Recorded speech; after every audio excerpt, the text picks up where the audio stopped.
con todos. Tengo el agrado de presentar nuestro tema a investigar, Revolución de Copérnico. Mi grupo se encuentra conformado por Sebastián Izaya, Josué Ayala, Axel Gualotuña y Dominic González. ¿Qué es la Revolución de Copérnico? Nicolás Copérnico fue un astrónomo prusiano del Renacimiento. La Revolución de Copérnico es el título con el que suele conocerse a la revolución científica que se produce en Europa Occidental, representada en la astronomía por el paso del tradicional sistema geocéntrico al innovador sistema copernico-heliocéntrico, iniciada en el siglo XVI por Nicolás Copérnico y culminada en el siglo XVII por Isaac Newton. En gran parte, como consecuencia de esta revolución, a comienzos del siglo XVIII se considera la crisis de la conciencia europea, y así abrirá el siglo XVIII como siglo de las luces o de la ilustración. Nicolás Copérnico se caracterizó por tener una visión más filosófica que científica, aunque conocía bien la astronomía y las matemáticas de su época. La revolución copérnica consistió en cambiar la Tierra por el Sol como centro del universo. Hablando cosmológicamente, esto significó: en primer punto, cosmológicamente podemos decir que la Tierra se mueve y gira junto a los demás planetas alrededor del Sol. La Tierra ya no era singular y pasó a ocupar un segundo plano. Segundo, el Sol rige el cosmos, ocupando la posición central. Copérnico sigue considerando el cosmos como finito, limitado, constante, sujeto a movimiento circular uniforme y estático como totalidad. Copérnico pasó cerca de 25 años trabajando en el desarrollo de su modelo heliocéntrico del universo. En aquella época resultó difícil que los científicos lo aceptaran, ya que suponía una auténtica revolución. Explica los fenómenos y los movimientos de los cuerpos celestes, tomando al Sol como centro del sistema. El heliocentrismo ya fue formulado en la antigüedad por Heráclides de Ponto y Aristarco de Samos, pero en realidad sería Copérnico quien lo sacaría definitivamente a la luz. Aristarco de Samos fue realmente quien primero propuso esta teoría.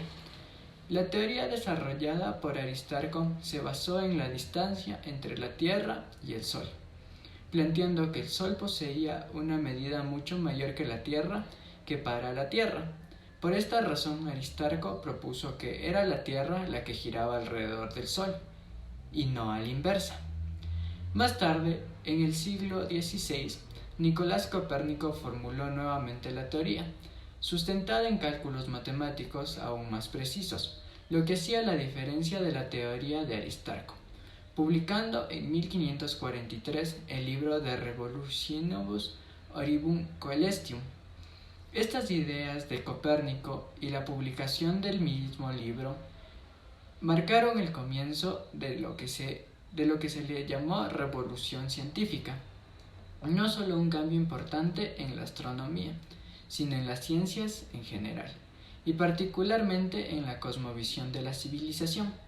A partir de la publicación de su libro y la refutación del sistema geocéntrico defendido por la astronomía griega, la civilización rompe con la idealización del saber incuestionable de la antigüedad y se lanza con mayor ímpetu en busca del conocimiento.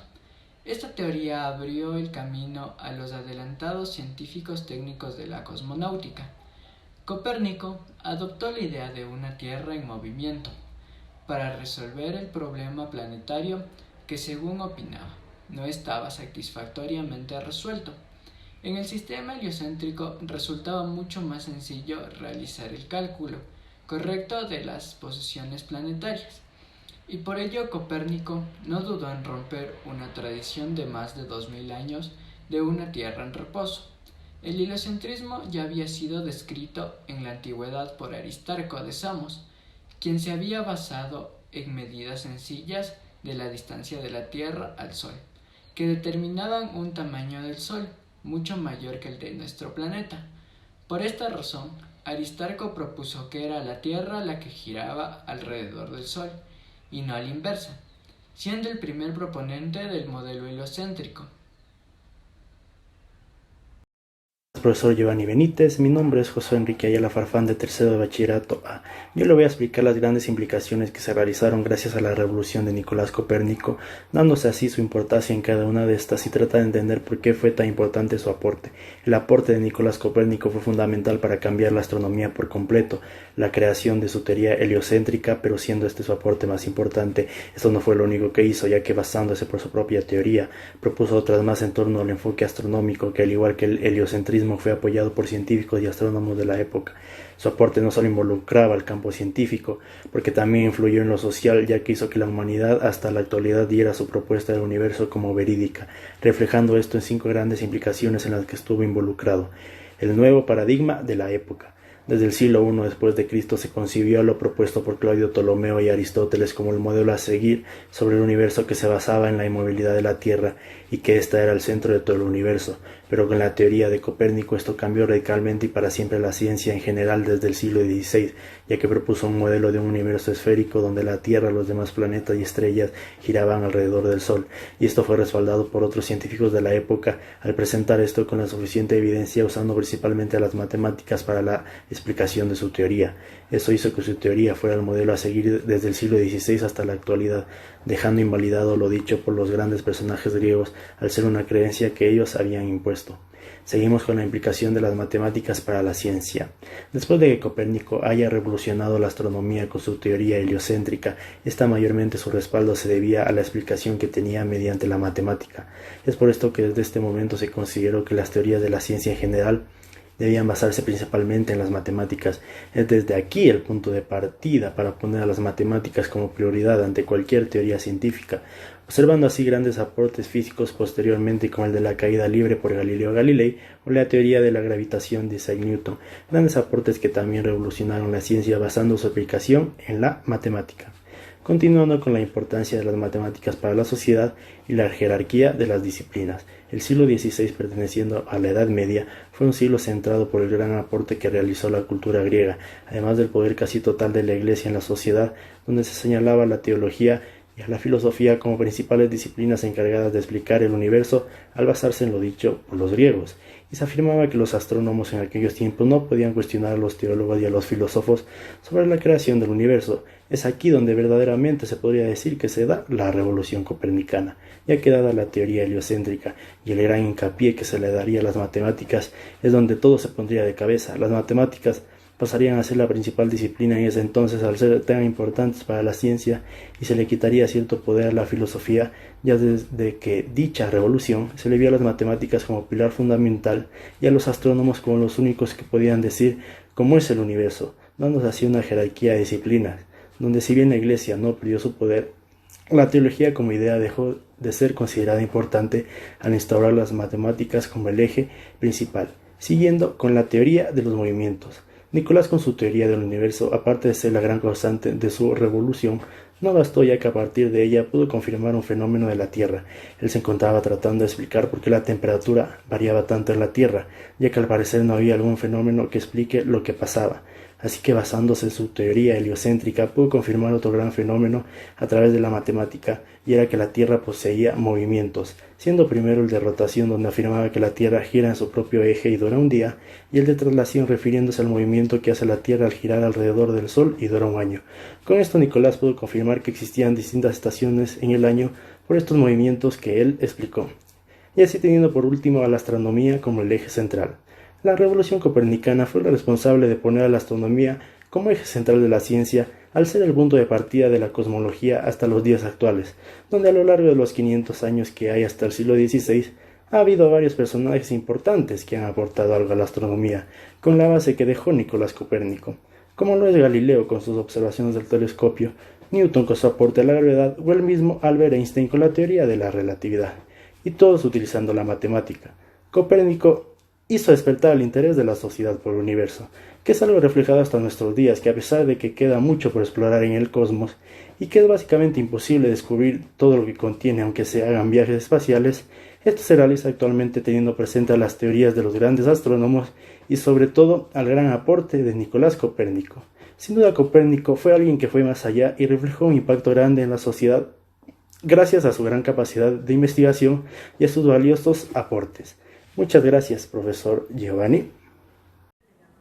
Entre otras de sus implicaciones en la ciencia y cotidianidad tenemos el orden de alineación de los planetas. Nos dice que su nuevo orden de alineación se basa según sus periodos de rotación. A diferencia de la teoría de Ptolomeo, Copérnico vio que cuanto mayor era el radio de la órbita de un planeta, más tiempo tardaba en dar una vuelta completa alrededor del Sol. Pero en el siglo XVI, la idea de que la Tierra se movía no era fácil de aceptar, y aunque parte de su teoría fue admitida, la base principal fue rechazada. El movimiento retrógrado de los planetas. Este orden indica que un planeta supera a otro en la velocidad de traslación de acuerdo con el tamaño de sus círculos. Así Saturno tarda aproximadamente 30 años en completar un ciclo, Júpiter 12 años, Marte 2 años y medio y la Tierra 1 año, a diferencia de Venus que tarda 9 meses y Mercurio 3. De esta manera, Copérnico explica el movimiento retrógrado de otras esferas celestes, cuyo tiempo de traslación es mayor que la Tierra, ya que, por diferencia de velocidades, la Tierra supera varias veces a los demás planetas, pero el observador percibe de esto último una trayectoria en sentido contrario. La cantidad de agua en la Tierra. El astrónomo propuso que la cantidad de agua tiene que ser menor que las tierras. En aquel entonces se creía que había 10 veces más agua que tierra. Se explicaba entonces que el movimiento de rotación de la Tierra se debía a que el centro de gravedad y el centro de magnitud no coincidían, y eran dos fuerzas que buscaban el equilibrio y esto genera el movimiento. Esto también solía explicar por qué existen montañas, valles, cavidades, protuberancias en las superficies de la Tierra. Sin embargo, por medio de la geometría, Copérnico demostró que al ser la Tierra una esfera, necesariamente el centro de su gravedad y el centro de su masa son coincidentes y al mismo tiempo llegó a la conclusión de que la cantidad de agua no puede ser mayor que la de la Tierra, porque las materias pesadas se conglomeran alrededor del centro de la gravedad y las ligeras en el exterior. De tal modo que, si la cantidad de agua superase la cantidad de tierra, el agua cubriría toda la superficie de la Tierra. La relación entre filosofía y ciencias naturales. Nicolás Copérnico relacionó estas dos ramas con su conocimiento fundamental sobre la relación entre las matemáticas con el mundo natural.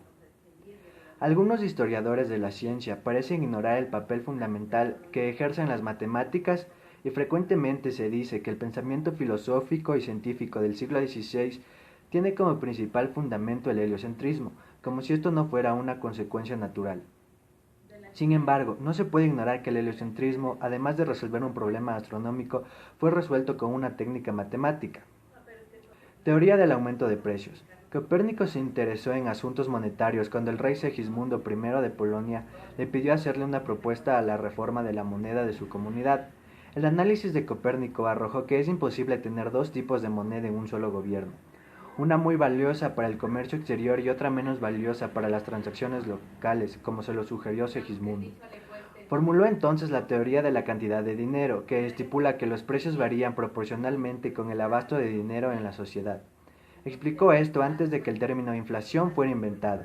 En términos muy simples, para Copérnico se debía evitar el poner en circulación demasiado dinero, porque el abasto de dinero determina el valor de la moneda.